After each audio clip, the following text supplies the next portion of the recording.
এদিকে মাদারীপুরে কোটা সংস্কার আন্দোলনে সাধারণ শিক্ষার্থীদের সঙ্গে যুক্ত হয় দুষ্কৃতিকারীরা। জেলা জুড়ে ব্যাপক ধ্বংসযজ্ঞ চালায় তারা। এ সময় জেলার গুরুত্বপূর্ণ সরকারি বেসরকারি বিভিন্ন স্থাপনায় হামলা চালিয়ে ভাঙচুর করা হয়, দেয়া হয় আগুন। এতে জেলার প্রায় ৪১ কোটি টাকার সম্পদের ক্ষতি হয় বলে জানান পৌর মেয়র। সদর থানায় ৫টি মামলায় ৮৯ জনকে আটক করা হলেও অজ্ঞাত আসামি হাজারের বেশি। মাদারীপুর সংবাদদাতা মঞ্জুর হোসেনের তথ্যছবিতে বিস্তারিত ডেস্ক রিপোর্টে দেখুন। সরকারি চাকরিতে কোটা সংস্কার আন্দোলনের সময় সারা দেশে ধ্বংসযজ্ঞ চালিয়েছে দুর্বৃত্তরা। ক্ষতি করেছে হাজার হাজার কোটি টাকার সম্পদ। নগদের কাছে সব গ্রাহকই প্রিয়, তাই তো সারা দেশে ক্যাশ আউট চার্জ সবচেয়ে কম। মাদারীপুরে কোটা সংস্কার আন্দোলনে সাধারণ শিক্ষার্থীদের সঙ্গে যুক্ত হয় দুষ্কৃতিকারীরা।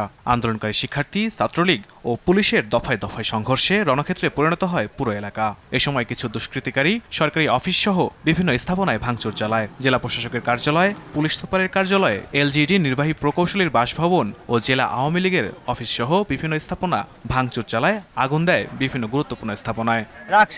হেলমেট পরাইয়া ওরা পাম্প প্রথমে ভাঙচুর করে। 32টা গাড়ি পড়ছে এবং 7টা গাড়ি ভাঙচুর করছে। এই গাড়ি ঘোড়া নাই, এখন আমরা কি করে খাবো, কোথায় যাবো? ছেলেবান কেমবালে বাঁচাবো? সহিংসতা যারা চালাইছে এরা যারাই হোক, দলমত নির্বিশেষে এদেরকে খুঁজে বের করে এদের শাস্তি দেওয়া হোক।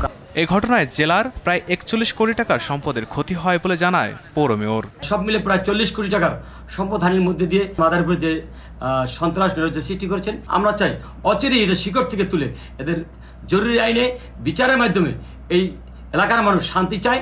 নগদের কাছে সব গ্রাহকই প্রিয়, তাই তো সারা দেশে ক্যাশ আউট চার্জ সবচেয়ে কম। ছাত্র আন্দোলনের নামে দুষ্কৃতিকারীরা সরকারি বেসরকারি স্থাপনায় হামলা ও আগুনের ঘটনায় জড়িতদের তালিকা করে ব্যবস্থা গ্রহণের আশ্বাস এই কর্মকর্তার। জামাতের আমির এবং বিএনপির বিভিন্ন পর্যায়ের নেতৃবৃন্দ যারা জড়িত ছিল তাদেরকে আমরা ইতিমধ্যে গ্রেপ্তার করেছি, আর বাকিদেরকে ধরার জন্য আমাদের অভিযানিক টিম কাজ করছে। এ ঘটনায় সদর থানায় 5টি মামলায় 89 জনকে আটক করা হলেও অজ্ঞাত আসামি হাজারেরও বেশি। News desk, RTV।